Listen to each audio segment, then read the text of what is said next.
Much of our nation's story is rooted in amber waves of grain and rolling livestock pastures. The people who care for that land often come from generations of farm and ranch families. However, over the next 2 decades, an estimated $24 trillion in farmland and agricultural assets will change hands. That's according to the National Land Realty. That's why the South Dakota Ag Foundation wants to help current farm families transition land into the hands of the next generations. In tonight's Eye on KELOLAND, we look at the work being done to keep farmers farming.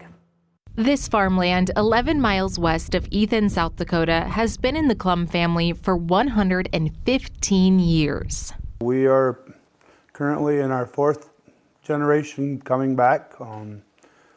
My great-grandpa started, my grandpa, then my dad, now me and my 2 brothers. Shannon Klum says the hope is for the farm to soon transition into the hands of the next generation. I have one that just graduated from Votech, and I have a nephew that's going to be done a year from now. So yes, they will take over, slowly take over, and I can maybe transition out before I'm pushing daisies. But when it comes to passing on a farm, it's more than just teaching someone to drive a tractor or care for a calf. There's a whole business side that often gets procrastinated or overlooked. Where we live, on a day-to-day schedule, farming comes first, family comes second, and the family business meeting is always going to happen tomorrow.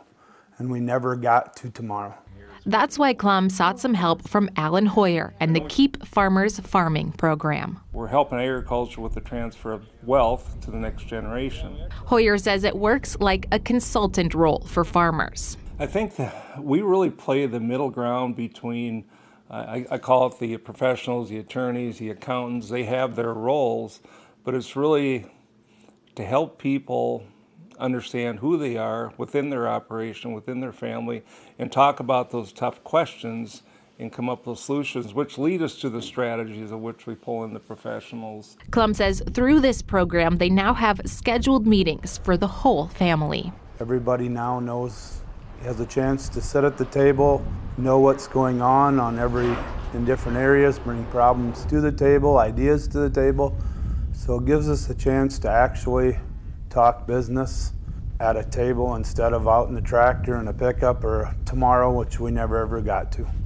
And bringing everyone to the table is important because Hoyer believes we are losing a generation of farmers and ranchers. It's not that they want to leave agriculture, but because they don't have the information of what the future looks like, they finally just move on. It's that simple. So, and it's not that the parents and the grandparents don't want to provide that information. They just don't know how or don't know what to do. And so as we work on that vision becomes more transparent.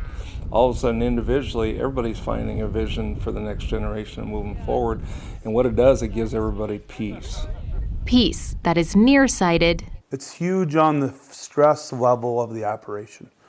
Because now nobody has to take all the burden, everybody's involved, everybody feels like they're involved in it, nobody's left out. And peace that is far-sighted.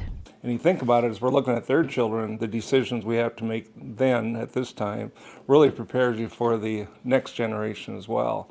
So the thing is, it's hooked together and people don't realize what they have to do to prepare for 2 generations away.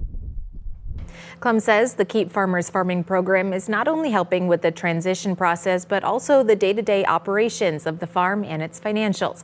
This program was started by First Dakota National Bank 10 years ago, but merged into the South Dakota Ag Foundation in January of this year. To learn more about the program, follow the link under this story on KELOLAND.com.